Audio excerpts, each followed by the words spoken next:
We're joined today by Steve Hamer, the Bristol Rovers chairman. Just like to talk a little bit about season tickets, Steve, and the way they're flying out of the door, because people are really taking advantage of these early bird prices for next season, aren't they? It's a fantastic response.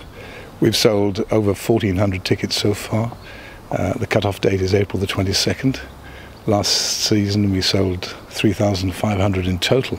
It would be wonderful to achieve that by the 22nd of April. Exciting times for the club, and we're all delighted the progress we're making. I think it gives everyone a boost to know that the fans are really backing you. That you must feel that in the boardroom. Well, the fans have never been in doubt. They've always been here. They haven't had a great deal to cheer about for the last couple of years, but I think wonderful achievement by the manager, his coaching staff and the team to get us where we are. When we first came in here on February the 19th, I thought we'd be lucky to get somewhere near the playoffs. We're now third in the table. It's very reminiscent of last year in the conference when we were neck and neck with Barnet. Both weekends, both teams had to win to stay in contention.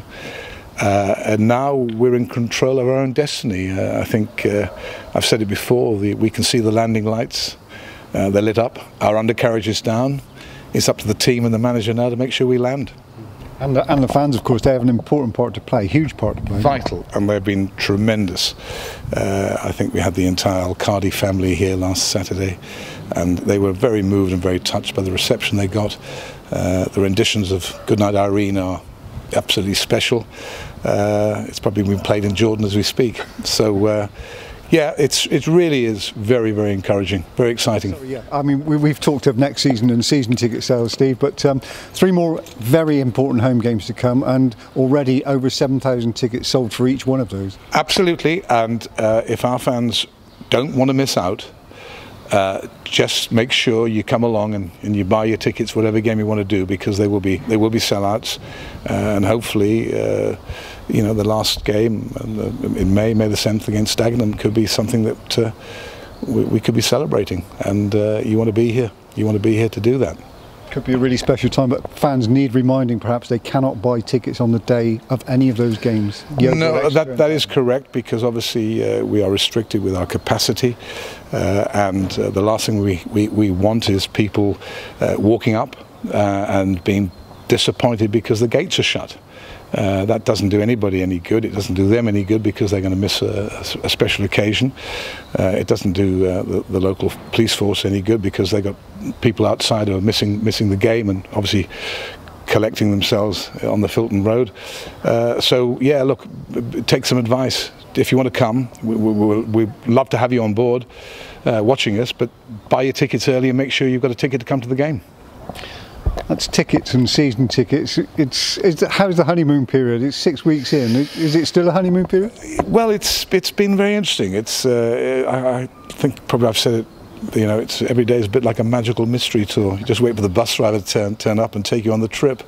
But it's been very enjoyable, and we're meeting an awful lot of people. We're making new acquaintances and. Finding a little bit more every day about how the club's been running and what's been happening, and I've got to say it's very enjoyable, and that 5 or 6 weeks we've been here has flown by. It just feels like 4 or 5 days.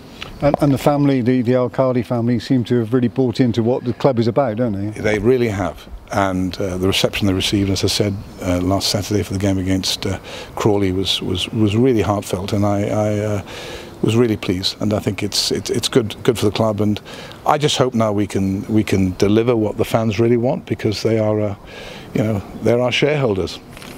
Just can I ask you, not too much about the ground, but I know that there was a visit to MK Dons last week. How did that go, and what was it, just to find out what went on in the building of that stadium? Well, yes, obviously the two guys given the task of looking at the stadium on our behalf, Lee Atkins and Michael Connor, said it was a really very, very productive day, and I think that they learnt an awful lot. They learnt an awful lot about all the amenities back of house, and I just think it's a matter of us now gathering more and more information in and around the subject, and hopefully making the progress we all wish that can take place. Many meetings have been going on, and obviously a lot of them will have to remain secret, or for now they can't be made public. But you've been meeting with financiers, and also with UE as well. Well, I think there's nothing secretive about what we're doing. I think you've got to keep any commercial sort of enterprise. There's a fine balance between, if you like, being transparent and retaining confidentiality. And I think confidentiality is important because you don't want to mislead if things aren't what they are. So we're treading that very carefully, and I think that's important to maintain that balance of what's happening along with confidentiality. There are no secrets really, but when we believe we can make an announcement public, we will do so, because our support base feeds off that, because that's what keeps them interested in what we're doing, both on and off the field. It's a journey that you started at Swansea, isn't it? It must be very similar when you think back. How do the two clubs compare at this particular stage?